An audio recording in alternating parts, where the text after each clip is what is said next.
नमस्कार, मैं हूं संजय शर्मा। आप देख रहे हैं 4 पीएम यूपी। क्या उत्तर प्रदेश वाकई में दिल्ली का रास्ता तय कर देगा? उत्तर प्रदेश बता देगा कि दिल्ली की कुर्सी जो है वो क्या वाकई यूपी से होके जाती है? इस बार योगी जी ने थोड़े तेवर बिगाड़े और दिल्ली जो है वो बहुमत से दूर हो गई। लेकिन अब वक्त बदल गया। अब मोदी बीजेपी को नहीं, संघ को भी ठीक करना चाहते हैं। क्या मोदी केवल गडकरी, शिवराज या योगी को किनारे लगाएंगे या फिर अगली बारी मोहन भागवत की है? दैनिक भास्कर के राजनीतिक संपादक केपी मलिक से एक्सक्लूसिव से बातचीत की। मैंने पूछा कि ज्ञानेश कुमार जो कांड कर रहे हैं, इसका परिणाम क्या होगा? क्या देश एक बड़े आंदोलन की तरफ बढ़ जाएगा? गांधी जी के तरीके पे, गांधी जी के इरादों की तरह चलता हुआ आंदोलन खड़ा हो सकता है? एक्सक्लूसिव बातचीत है, आप सुनेंगे, आपको अच्छा लगेगा। चलते हैं केपी मलिक जी के पास। 4 पीएम न्यूज नेटवर्क में बहुत बहुत स्वागत है केपी मलिक साहब आपका। बहुत बहुत धन्यवाद स्वागत। संजय जी। मलिक साहब, मैंने पत्रकारिता के दौर में ऐसी जगह की भी कवरेज करी है। बदायूं जनपद में एक बरवाला था, उसके पास के गांव ऐसे थे कि जहाँ के लोगों ने कभी जिंदगी में रेल नहीं देखी थी, ट्रेन नहीं देखी थी। एक गांव में हादसा हो गया था, मैं गया तो उन्होंने कभी ट्रेन ही नहीं देखी थी। अभी भी उत्तर प्रदेश के कई सारे ऐसे गांव होंगे जहाँ के लोगों ने कभी जिंदगी में हवाई जहाज नहीं देखा होगा, या कुछ लोग अभी भी ऐसे हो सकते हैं जिन्होंने रेल ना देखी हो, कभी सड़कें ही नहीं है। ऐसे करोड़ों वाले राज्य में, जिसकी 20-25 करोड़ की आबादी वाले राज्य में, एसआईआर के लिए यानी वोट फाइनल करने के लिए, चेक करने के लिए 1 महीने का समय दिया। मैं जिस सोसाइटी में रहता हूँ, पढ़े लिखे लोगों की सोसाइटी है, बहुत सारे आईएएस और आईपीएस मेरे घर के पड़ोस में ही रहते हैं। पड़ोस वाले मकान ही आईएएस का, सामने वाला मकान आईएएस का। आधे से ज्यादा लोग अभी तक एसआईआर वाला फॉर्म भर नहीं पाए हैं, जमा नहीं कर पाए हैं। ये मैं बता रहा हूँ, लखनऊ के सबसे पॉश सोसाइटियों में से एक सोसाइटी है मेरी, उसका ये हाल। तो जिन दूर दराज के इलाकों में जहाँ ट्रेन तक नहीं लोगों ने देखी है, बसें नहीं है, वहां के लिए केवल 1 महीने का समय। चुनाव में अभी मोटा मोटा 1.5 साल है, लेकिन एसआईआर 1 महीने में पूरी करनी है। हाल ये हो गया है कि पूरे देश में त्राही त्राही मच गई है। ममता बनर्जी ने आरोप लगाया है कि 28 से ज्यादा बीएलओ ने सुसाइड कर लिया। रिटायर्ड जबरानिया रिटायर्ड आईजी हैं अमिताभ ठाकुर ने बरेली के एक मामले में एफआईआर कराने की मांग की है कि वहां भी है कि दबाव डाल के अधिकारी कह रहे हैं किसी तरह ये फॉर्म कंप्लीट कर दो, आधा अधूरा कर दो। पूरे देश में हाहाकार मच गया है। पहली बार ऐसा होगा निर्वाचन आयोग के खिलाफ ज्ञानेश साहब, जो कहते हैं ज्ञानेशानंद जी महाराज, ज्ञानेश जी के खिलाफ एफआईआर हुई है। क्या होगा इस देश में? लोकतंत्र क्या बिल्कुल खत्म करा के मानेंगे ये ज्ञानेश्वर जी? ज्ञानेश नाम कितना अच्छा है और कर्म कैसे खराब है? क्या लगता है मलिक साहब? धन्यवाद संजय जी। संजय जी, आपने ज्ञानेश जी का और खास तरीके से अगर हम सोचें या कहें, आज के जो हमारे चीफ इलेक्शन कमिश्नर हैं, एकाएक मुझे टीएन सेशन की याद दिला दी है। तब हमने कैरियर शुरू किया था और 92 में जब मैं दिल्ली में आया था और हम लोग कवरेज करने जाते थे, मैं आपको बताऊं कि हमारे एक सीनियर थे और हम लोग बीबीसी के लिए एक स्टोरी कर रहे थे। और बीबीसी है, हम चौड़े होकर घूम रहे हैं, बड़े पत्रकार हैं, दन दनाते इलेक्शन कमीशन के ऑफिस में घुस गए थे और टीएन सेशन के कमरे में जा रहे थे। तो कमरे में तो थे नहीं, वो आने वाले थे। तो हम बाहर, कमरे के बाहर, जैसे छोटा सा उनका एक बैठने का सोफा वोफा ये था, तो वहां हम बैठ गए। और हमारे पास उस टाइम कैमरे वैमरे भी थे और हम 3-4 लोग थे क्योंकि टीम के। तो टीएन सेशन आए दन दनाते, उनका तो रुतबा ही अलग था। उन्होंने कहा, ये कौन बैठे हैं भाई, आप कौन है? अंग्रेजी में हमारे उन सीनियर पत्रकार को डांट लगाई और ये कहा, तत्काल आप नीचे जाइए, रिसेप्शन पे पास बनवाइए और मेरा अपॉइंटमेंट लीजिए, फिर तुम्हारी हिम्मत कैसे हो गई अंदर आने की। ये तो टीएन सेशन थे। खैर, हमने पास बनवाया, बाद में उन्होंने इंटरव्यू लंबा चौड़ा दिया, बहुत सारी चीजें करी। लेकिन मुझे याद आता है, एक तो वो टीएन सेशन थे और एक आज के ज्ञानादेश जी हैं हमारे। आप बता सकते हैं कि टीएन सेशन से पहले कौन थे चीफ इलेक्शन कमिश्नर? एक श्रीमती रमा देवी थी, वो भी शायद साउथ इंडियन थी। और उसके बाद एमएस गिल साहब बने थे, उनके किस्से भी आपको पता है। तब से आज तक या तो हम राजीव कुमार जी को जानते हैं और या अभी ज्ञानेश जी को जानते हैं। इसके बीच में कौन कौन आए कौन गए हमें नहीं पता है। संजय जी, उस देश में जहां आज तो बहुत सारी सुविधाएं हैं, टीएन सेशन के टाइम पे मैं आपको हरियाणा का और पश्चिम उत्तर प्रदेश के कई सारे इलेक्शन का खाका खींच देता हूं, तस्वीर बना देता हूं। आपको पता है कि कांग्रेस की और जाटों की कभी बनती नहीं थी। चौधरी चरण सिंह का एरिया था और उधर चोटाला का देवीलाल का एरिया था। तो हमारे यहाँ क्या होता था कि जब बैलेट पेपर पे मोहर लगती थी तो वहां पे हर पोलिंग बूथ के बाहर जो है 10-15 जो बुढ़े होते थे, हमारे ताऊ चाचा बाबा, ये सब हुक्का भर के बैठ जाते थे। और जो लोग आते थे पिछड़े दलित ओबीसी के, बोला भाई तुम्हारी वोट डल गई है, तुम जाओ खेत में अपना घास वास काट लाओ और आज फसल फ्री है, जितनी काट सकते हो उतना काट लो और जाओ। तो 99% लोग चले जाते थे, एक आध जो अकड़ता था उसका दिमाग ठीक कर दिया जाता था। ये तरीका चलता था कहीं कहीं कुछ कुछ, इसको हम स्वीकार करते हैं, इसमें कोई दो राय नहीं है। और इतना होता होता रहा है, होता भी रहा होगा, कांग्रेस के टाइम पे भी हुआ होगा। लेकिन आज जिस प्रकार से केरल में लोकसभा की एक सीट है भारतीय जनता पार्टी की, देखिए कितने उतावले कार्यकर्ता हो रहे हैं केरल में। जिस आंध्र प्रदेश में हम चंद्रबाबू नायडू की बात कर रहे हैं, वहां 175 लोक विधानसभा की सीटों में से करीब 135 सीटें टीडीपी के पास हैं। वहां भी आज भारतीय जनता पार्टी के पास है। इस बार देखिएगा कितनी आएंगी, क्योंकि इस बार तो खाली पेन से तो लिखना और तो कुछ करना नहीं है। बिहार में आप देखिए, तो ये ज्ञानेश जी का जो सिस्टम चल रहा है यूपी में, यहाँ बहुत बड़ा सवाल हम जैसे लोगों से भी लोग पूछ रहे हैं, क्या उत्तर प्रदेश में इतना जो जल्दी हो रही है, इसमें कोई चुनाव है? अभी तो चुनाव में, जो विधानसभा का चुनाव होना उसमें भी 1 साल से अधिक का समय है। तो आपको इतना कम समय क्यों दे रहे हैं आप? इसका रीजन क्या है? ऐसा तो होता ही नहीं है, ये इतना बड़ा अभियान है चुनाव का, कोई छोटी से छोटी चीज होती है आप 3 महीने का टाइम देते हैं। आप आधार कार्ड अपडेट, और तो और रिटर्न भरने का काम जो हर साल आप टैक्स का रिटर्न भरवाते हैं, 3 महीने का टाइम देते हैं, फिर उसको बढ़ा देते हैं आप। तो इसमें ऐसा क्या हो गया कि नहीं नहीं आपको 4 दिसंबर तक जो है फिट कर देना है, इसके बाद आपको मौका नहीं मिलेगा? ये रीजन क्या है? और ऐसी ऐसी चीजें आप, मैं तो खुद आपको संजय जी कह रहा हूं कि मैंने भी ट्राई किया ऑनलाइन जाके भरने का, कुछ नहीं हुआ। क्योंकि गांव से मेरे भाई का फोन आया, उनके बच्चों का फोन आया कि अंकल वो यहाँ पे बीएलओ हमारे घर पे आए हैं और उन्होंने कहा कि तत्काल ये चीजें उपलब्ध कराइए। अब हमने कहा भाई यहाँ से कहाँ से उपलब्ध कराएं? आधार कार्ड हमारा दिल्ली का है, वोटर आई कार्ड गाँव का है, तो ये कैसे होगा? अभी उस पर भी चलेगा कि भैया आप तो दिल्ली में रहते हैं, आप गाँव में वोट क्यों बनवा रहे हैं? तो बहुत सारी चीजें ऐसी हैं कि जो आपको उलझाने का सिस्टम ये कर रहे हैं। इसमें होना कुछ नहीं है। इनका असली मकसद ये है कि हमारा आपका ध्यान इधर रहे सर की तरफ, और ये उधर अपना जो दूसरे वाला सर होता है 35,000 40,000 वोट कटाई का और अपनी बनवाने का, इनका वो चल रहा है।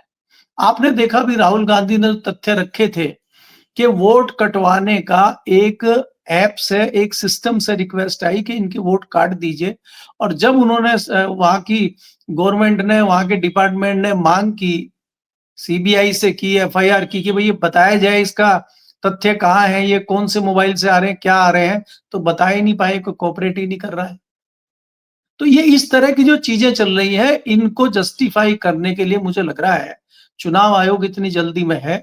और संजय जी यूपी में तो अभी दूर है, अभी तो आप आसाम में देखिए क्या चल रहा है। आसाम में कुछ कांग्रेस के युवाओं ने कल कोशिश की थी, सबकी वीडियो फुटेज मंगा ली गई है, अब एक एक को चुन चुन कर उनको उठाया जा रहा है। आज की ताजा घटना है आंध्र प्रदेश की। आंध्र प्रदेश में युवाओं ने, खासकर कांग्रेस के युवाओं में बहुत वो मार रहा है, उफान उफान मार रहा है, उफान। और पुलिस में और युवाओं में झड़प हो रही है। तो इसलिए इसलिए ये चीजों को आप बहुत जल्दी रोक नहीं सकते, बहुत आसानी से इस चीज को रोक नहीं सकती है। धीरे धीरे अलग अलग स्टेट में युवा सड़कों पे उतर रहे हैं। और बीएलओ से अगर आप बात करेंगे, अगर ऑफिशियली बात करेंगे, तो वो तो आपको ज्ञान देंगे सरकारी वाला, नहीं नहीं बहुत अच्छा चल रहा है। अगर उससे आप पर्सनली बात कर लें, वो ये कहेगा इससे बड़ा जी का जंजाल हमने देखा ही नहीं है। एक बीएलओ 1 महीने में इतने सारे फॉर्म कैसे भरेगा और उसमें कोई गलती ना हो? आपको तथ्य भी सारे चाहिए।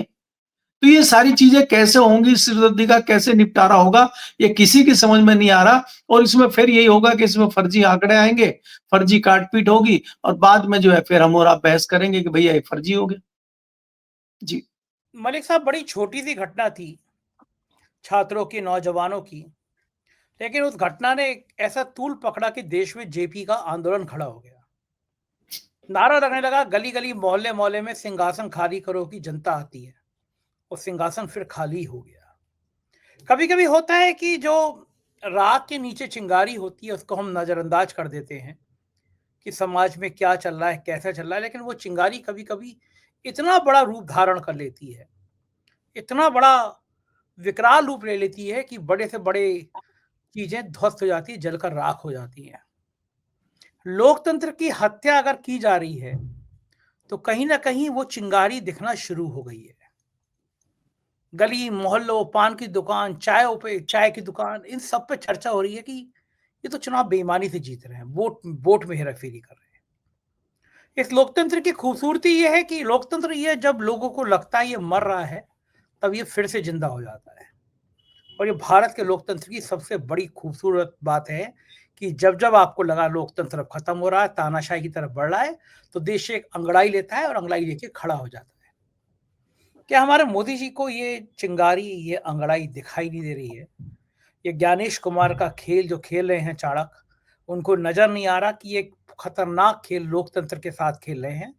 इसका अंजाम कुछ भी हो सकता है। ऐसा नहीं है कि देश के लोग सहन करते रहेंगे, आप कुछ करते रहेंगे, वो सहन करते रहेंगे, जो आवाजें बोल रही हैं उन पे काबू पाते रहेंगे, हमारे जैसे चैनल को बंद कर देंगे, हमें सुप्रीम कोर्ट से जाना पड़ेगा अपना चैनल खुलवाने के लिए, तरह तरह की जांचें कराएंगे, लोग समझेंगे, डर जाएंगे। अब लेकिन हम तो बोल रहे हैं ना, जब तक जिंदा है तब तक बोल रहे हैं, आपकी हर कार्रवाई का जवाब दे रहे हैं। तो ऐसे मेरे जैसे करोड़ों लोग किसी दिन तो इस देश में खड़े होंगे कि नहीं, ये तो गलत हो रहा है, ये वोट चोरी नहीं है। आपको चुनाव जीतना है तो आप आराम से वोटिंग कराइए, सबको वोट डालने का अधिकार दीजिए। क्या ये देश कभी इस तरह अंगड़ाई लेके खड़ा होगा? शुरुआत हो गई है केपी मलिक साहब, क्या लगता है आपको? संजय जी, शुरुआत हो रही है, इसमें कोई दो राय नहीं है, लेकिन लोकतंत्र की जो हत्या हो रही है, मुझे लगता है कि इसके अकेले दोषी मोदी हो या उनके तथाकथित चाणक्य अमित शाह हो या खाली ज्ञानेश कुमार हो, मैं ऐसा नहीं मानता। क्यों? लोकतंत्र की हत्या में चंद्रबाबु नायडू शामिल नहीं है। लोकतंत्र की हत्या में नीतीश कुमार शामिल नहीं है, जो सीएम की शपथ लेने के बाद मोदी जी के चरण स्पर्श कर रहे हैं। ये शायद वही नीतीश कुमार है कि जब प्रधानमंत्री पद का इनका नाम चला था और ये इन्होंने ये कह दिया था कि नहीं, इनके ऊपर तो तमाम आरोप हैं हत्या के और दूसरे, और इन्होंने एनडीए गठबंधन तोड़ दिया था। क्या ये वही चंद्रबाबू नायडू हैं जिन्होंने मोदी जी का हाथ झटक दिया था, उनके साथ नहीं जाने की बात करी थी? आज क्यों वो इनके साथ हैं? तो मुझे लगता है कि जितने दोषी ये हैं, उससे कहीं अधिक दोषी आज की डेट में नीतीश कुमार और चंद्रबाबू नायडू दोषी हैं। और इसके अलावा वो दोषी हैं जो आज बोल नहीं रहे हैं। कांग्रेस के जो तमाम नेता बैठे हैं, तमाम अंदर के लोग बैठे, मठाधीश जो कांग्रेस में बैठे हैं, जिनको हम बूढ़े बैल बैठते हैं, वो बूढ़े बैल जो बैठे हैं जगह खाली करने को तैयार नहीं है। आप ये बताइए कि यूथ कांग्रेस के युवा धरना प्रदर्शन कर रहे हैं, आगे बढ़ना चाहते हैं, आप उनको हटा के वहां फिर जम के बैठ जाते हैं। आपने देखा राजस्थान में किस प्रकार से कांग्रेस का बड़ा नुकसान हुआ, क्योंकि आपने आगे ही नहीं आने दिया सचिन पायलट को, और आप फिर जाके बैठ गए। आप दिल्ली में भी रहेंगे, आप राजस्थान में भी रहेंगे, आप सब जगह रहेंगे, आप नहीं छोड़ेंगे, चाहे 5 बार 10 बार आप मुख्यमंत्री रहे हो। क्यों? हरियाणा में क्या हो रहा है? ये हरियाणा में तस्तरी में रख के आपने जो है अपनी सरकार उनके हाथों में दे दी, भारतीय जनता पार्टी की। तो क्या कांग्रेस लोकतंत्र की हत्या में शामिल नहीं है?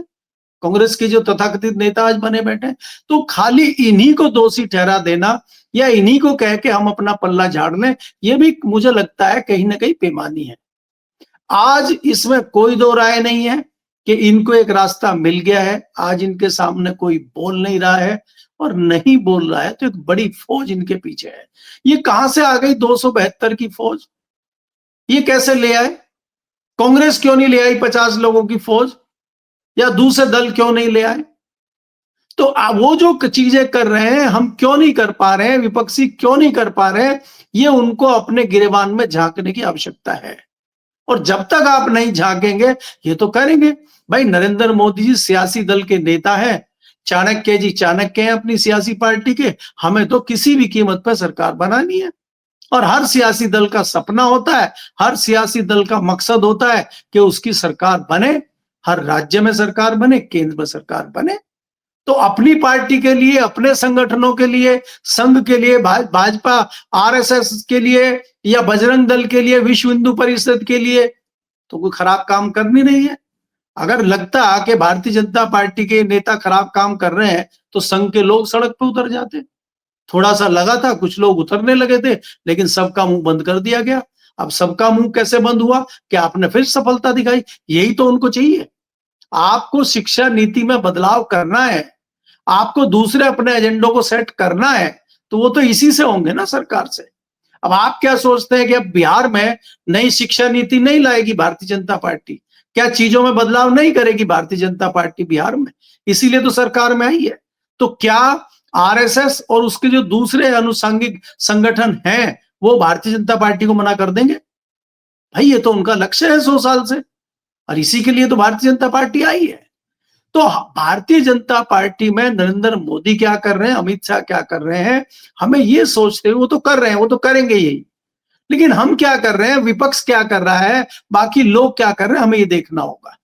कितने ऐसे पत्रकार हैं जो मलाई खा रहे हैं आज? क्या उनका फर्ज नहीं बनता कुछ बोलने का? और आज ये भी दुर्भाग्य है संजय जी कि पत्रकार भी खेमों में बट गए हैं, आधे इधर आधे उधर।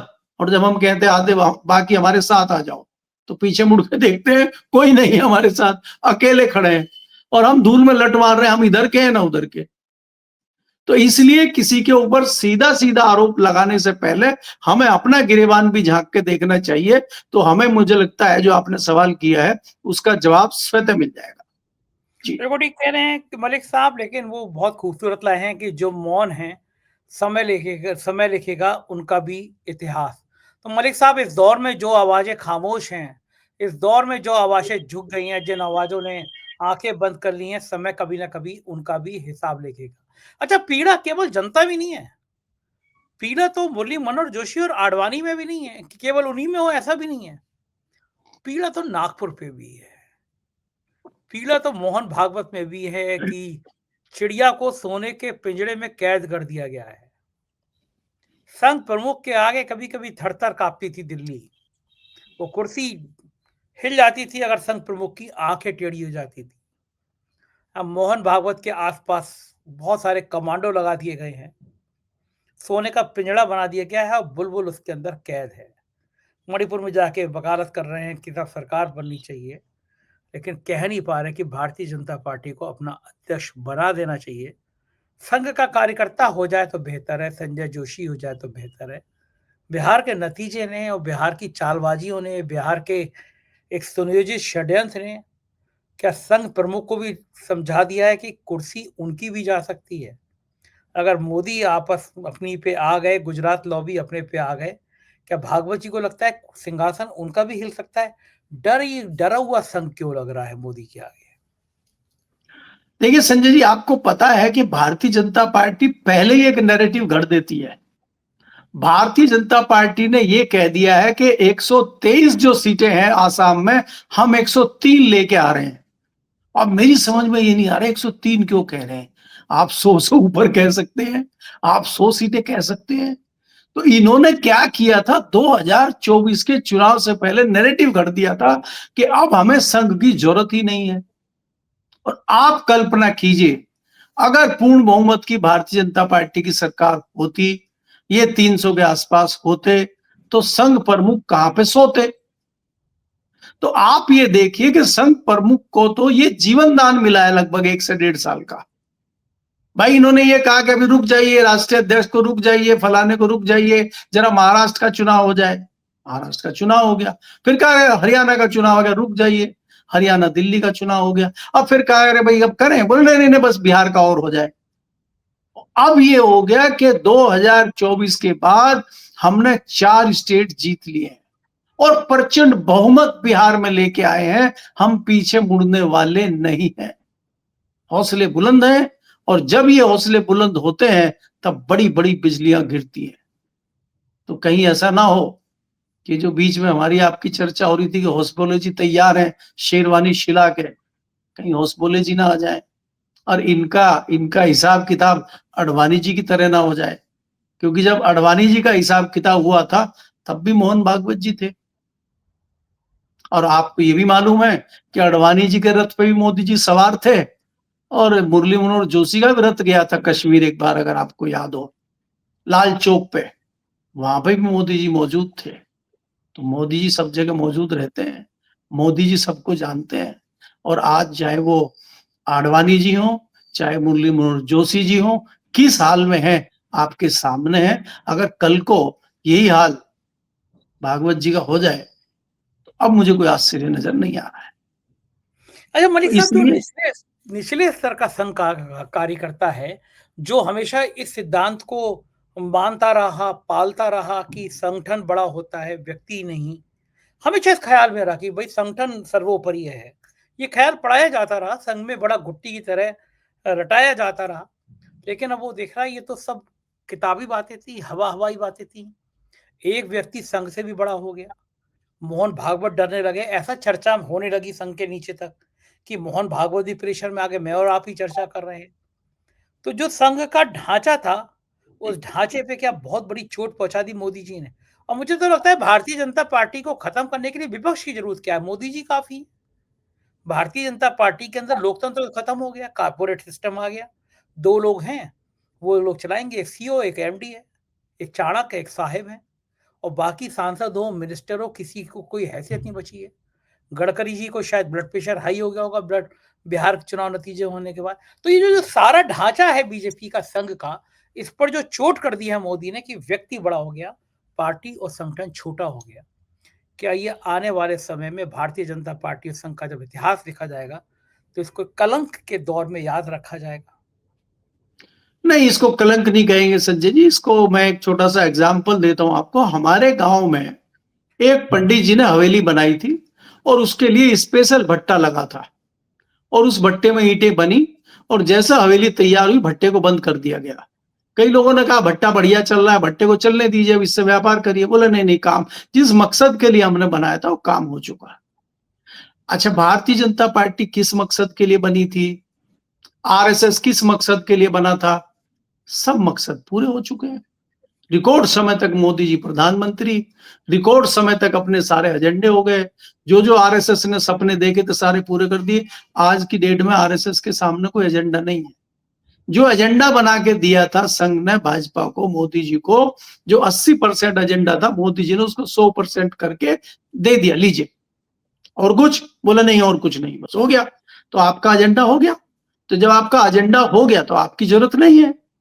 वही हाल भारतीय जनता पार्टी का होगा कि भारतीय जनता पार्टी का एजेंडा क्या था कि भारतीय जनता पार्टी पूरे भारत के अधिकतर राज्यों में राज करे, केंद्र में राज करे, हमारे प्रधानमंत्री रिकॉर्ड समय तक रहे, जवाहरलाल नेहरू का रिकॉर्ड तोड़ दें। तो सारी चीजें तो लगभग हो ही गई है। तो उसके बाद भारतीय जनता पार्टी का भी कुछ हो सकता है। आप संघ को खाली छोड़ दीजिए। ऐसा ना हो कि भारतीय जनता पार्टी का ही कुछ ना बचे उसके बाद वो कहते हैं हमारा लक्ष्य पूरा हो गया है। अब जैसे क्या होता है, गांव में कहावत भी है, अगर आप जानते हो, कि जब भट्टी बंद करते हैं, हलवाई भट्टी बंद करता है तो कढ़ाई को उल्टी करके रख देता है। भैया भट्टी बंद, कढ़ाई बंद। तो ये भी हो सकता है क्योंकि मकसद था ना आपका, मकसद पूरा हुआ। तो ये जो आपने पूछा है कि नड्डा जी ने कोई भाषण ऐसा हवा में थोड़ी दे दिया था कि अब हम मजबूत हो चुके हैं, अब हमें संघ की आवश्यकता नहीं है। वो पूरा नैरेटिव घड़ा गया था। जैसा आपने देखा बिहार में, हम जैसे लोग कह रहे थे नहीं नहीं ये सब फर्जी आंकड़े हैं, फर्जी एग्जिट पोल है, फर्जी मामला है। भाई साहब वही तो आए जो उन्होंने दिखाए थे, तो हम ही फर्जी सिद्ध हो गए। तो इसलिए ये जो बताया जा रहा है, ये जो कहा जा रहा है, ये हवा में नहीं कहा जा रहा है। मोदी जी कोई बात हवा में नहीं कहते। तो इसलिए आप मान के चलिए कि इशारा कहीं और है। तो उस इशारे पे कल को अगर कुछ काम हो जाता है तो हमें आश्चर्य नहीं होगा। जी। बिल्कुल ठीक बात है मलिक साहब, कल को राजनीति में कुछ भी हो सकता है। बहुत-बहुत शुक्रिया, आपने मुझे इतना समय दिया, बातचीत की, धन्यवाद। ये थे केपी मलिक जी, पूरी बातचीत आपने सुनी, कैसी लगी बातचीत बताइएगा ज़रूर। शुक्रिया, थैंक यू।